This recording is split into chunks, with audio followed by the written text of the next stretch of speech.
여러분 안녕하십니까? 김군의 마음 TV 김원장입니다. 선지자 에스겔이 깊은 계곡에 마른 뼈들이 가득한 광경을 보았습니다. 깊은 계곡 속에 마른 뼈들이 너부러져 있는 모습을 보았던 장면이 성경에 나옵니다. 에스겔 37장 1절로부터 13절의 9절인데요. 이게 뭘 뜻하는 것일까요? 깊은 계곡이라고 그랬는데 이 계곡이라고 하는 것은 그야말로 수준 낮은 상태거든요. 아주 수준 낮은 상태에 마른 뼈들이 이렇게 막 너부러져 있습니다. 마른 뼈라고 하는 것은 하나의 지식인데 파편화된 지식, 쓰레기 같은 지식을 의미합니다. 생명 없는 지식입니다.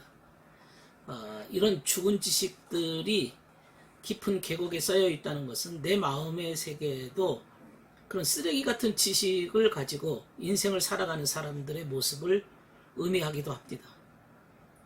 사람들이 자기 편의대로, 욕심대로 자기 고집을 피우기 위해서 어디서 쓰레기 같은 그러한 지식들을 주워 모아가지고 그것을 가지고 끝까지 고집을 피우는 경우가 있습니다. 자기가 마음에 맞는 지식이죠. 쓰레기 같은 지식입니다. 예를 들면 부부관계에서 한편이 서로 사이가 안 좋으면 자기 고집에 의한 생각을 가지고 그러한 지식을 주워 모아 드립니다. 남에게 들은 얘기죠. 그 지식을 절대화시키고 상대방에게 강요를 하고 내가 이런 말을 들었는데 그러니까 당신이 잘못된 거 아니냐라고 자기 방어적인 목적이나 자기 이기심에 의한 욕심에 의한 그러한 지식을 가지고 남발을 합니다. 이게 죽은 지식입니다. 자기 욕심에 의한 지식이죠. 어떤 객관적인 진리가 아닙니다. 객관적인 진리에 의한 생각이라면 얼마든지 좋은 생각이죠. 그러나 이 깊은 계곡 속에 깊이 침륜해 있는, 빠져 있는, 뼈들이 널려 있는 그게 파편화된 지식입니다. 형편없는 지식입니다. 쓰레기 같은 사상입니다. 그러니까 이런 뼈들이 형편없이 널브러져 있는 것은 사람의 골격으로 써야 될 그러한 뼈가 계곡 속에 깊이 떨어져 버려 있는 그러한 모습이죠. 지식으로 말하면 타락한 지식, 쓰레기 지식입니다. 이런 인간들의 이 파편화된 관념, 아주 치우친 생각, 정리되지 않은, 통합되지 않은 그러한 생각을 가지고 아무짝에도 쓸모없는데도 그것을 실제적으로 사용하려고 애를 씁니다. 정립되지 않은 죽은 관념, 이게 그런 관념을 가지고 인생을 살아갑니다. 텔레비나 인터넷이나 이런 지식의 그 바다에서 해로운 지식들이 얼마나 사람들한테 밀려 들어옵니까? 아직 우리는 어린아이들이 아직 머리에 기본 체계가 세워지지 않는데 이런 쓰레기 지식들이 그들의 삶 속에 얼마나 많은 영향력을 미치는지 모릅니다. 물론 영화든 뭐 책이든 이 정말 불량한 이치에 맞지 않은 진리가 아닌 그 하나도 정립되지 않은 그러한 지식들이 물밀듯이 홍수같이 떠밀려 들어옵니다. 또 살면서 얻어진 나름의 지식도 있겠죠.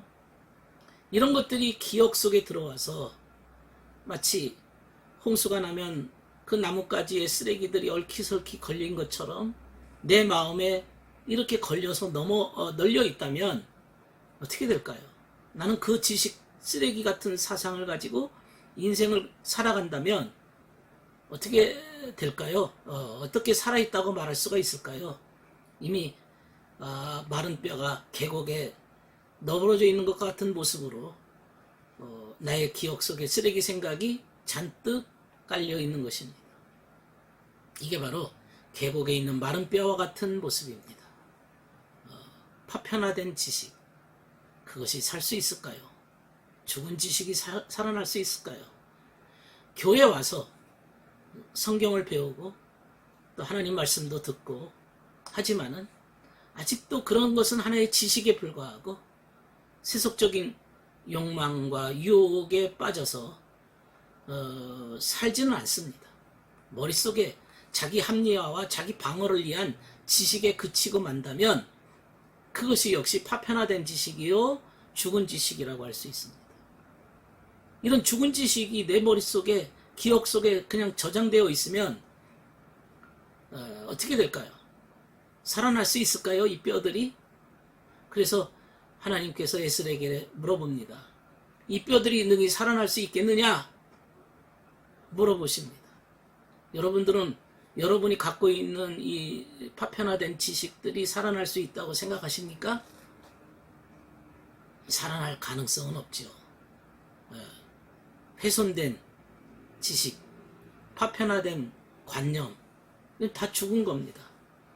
그런데 주님께서는 그걸 살게 하셨습니다. 그러면서 하나님께서 에스겔에게 외쳐라. 그리고 생기를 불어넣어라. 그랬습니다. 말씀으로 외치라. 생기를 불어넣어라. 그랬더니 그 뼈들이 말입니다. 조립되고 거기다가 살이 덮이고 힘줄이 생기고 가죽이 입혀져서 이스라엘의 큰 군대가 되었다. 그러니까 하나님께서 숨을 생기를 불어넣으셨다 이거죠. 새 생명이 주어진 겁니다. 생기가 들어갔습니다. 생기. 이 말은 새로운 생명이 들어갔습니다. 새 생명이 들어가니까 아무리 파편화되고 죽은 지식이라 할지라도 새 생명으로 부활된 거죠. 살아난 겁니다. 살아 움직이게 되었습니다. 움직임 지식이 되었습니다. 이 생명, 생기라고 하는 것은 죽은 자를 살리는 능력이 있는 것입니다. 새로 살 수 있는 권능이 있다. 이제. 이 생기가 부러지고 새 생명이 부러지는 걸 뭐라고 하는가 하면 보통 거듭난다 그러는 거죠. 거듭난다. 새로 태어나는 거죠. 죽었던 것이 생명을 얻은 것입니다. 이미 죽었지만 다시 살아나는 거죠. 거듭남이라. 새로 태어나는 것이다. 새로 태어나는 것입니다. 이 숨을 불어넣는다고 하는 것은 생명이 왔다는 것입니다. 생명이 왔다. 숨이라고 하는 것은 주님의 영입니다. 하나님의 영이 들어오면 마른 뼈가 지극히 큰 군대가 될 수 있을 정도의 살아 움직이는 그러한 존재가 되는 겁니다. 그 다음에 힘줄이 생겼어요. 힘줄이라고 하는 것은 이제 피가 통하는 신경계통이죠. 피가 막 힘줄이 생겼으니까 이제 피가 온 전체에 퍼지게 됩니다. 손끝까지 머리끝에 피가 계속 통한다는 것은 진리입니다. 진리가 온 몸 전체를 순환하게 되어지면 다시 살게 되는 겁니다. 또 살이 덮였다. 살이라는 것은 선한 의지입니다. 선한 의지. 그러니까 진리만 있어서 되는 게 아니고 선한 의지가 있을 때 움직이게 되는 겁니다. 그래서 이 살과 힘줄은 피와 살, 이것은 살과 피입니다. 살과 피. 어디서 들어보지 않았습니까? 성만찬할 때 살과 피 이렇게 말하지 않습니까? 그 다음에 이제 가죽이 덮였어요. 가죽이라는 것은 외부의 불순물을 막아주는 방어 역할을 하지요. 그래서 그 피부입니다. 가죽은 피부. 그래서 온몸 전체를 감싸서 속에 있는 것을 보호해 줍니다. 피부가 안의 것이 밖으로 이제 나타나기도 합니다. 그 다음에 이제 뼈가 서로 조립할 때 소리가 났다. 뼈가 이 뼈 저 뼈가 부딪히면서 서로 연락하고 짝이 맞춰지면서 다그락다그락 소리가 났겠죠. 소리가 났다는 것은 우리가 사람이 이제 거듭나게 되어지고 새로 태어나게 되어지고 뭔가 변화가 일어나기 시작할 때는 소리가 들립니다. 정신적 소리입니다. 마음의 동요 상태입니다. 인간이 거듭나게 될 때 정신적 소리가 요란해집니다. 어떤 사람은 울고 통곡하고 가슴을 치고 이러한 그 변화의 소리입니다. 인간의 이 변화의 소리가 얼마나 필요합니까? 사람이 새로 거듭나고 새로 태어났을 때 영혼이 깨지는 소리, 영혼의 변화가 일어나는 소리, 새로 태어나는 소리가 마치 어린아이가 이 세상에 엄마 뱃속에 있다가 태어날 때 고고의 함성을 터뜨리는 것처럼 영혼의 소리가 들리기도 합니다. 오늘 이 에스겔 골짜기에 마른 뼈들을 보면서 이렇게 죽었던 정말 바짝 마른 도저히 살 가능성이 없는 것이라 할지라도 하나님의 영이 임하면, 생기가 임하면 하나님의 권능으로 인해서 이 뼈 저 뼈가 부딪히고 힘줄이 생기고 살이 덮이고 가죽이 붙어서 큰 군대가 되는 것처럼 우리의 삶도 이런 변화를 통해서 새로워져야 될 것입니다. 이것이 우리의 소원이고 우리의 정말 희망입니다. 그런 삶을 살아야 되지 않겠습니까? 내 마음속에 속사람이 새로 태어나는, 내 영혼이 다시 거듭나는 작업이 인생의 가장 중요한 작업이라고 말할 수가 있습니다. 오늘은 여기까지 하겠습니다. 들어주셔서 감사합니다.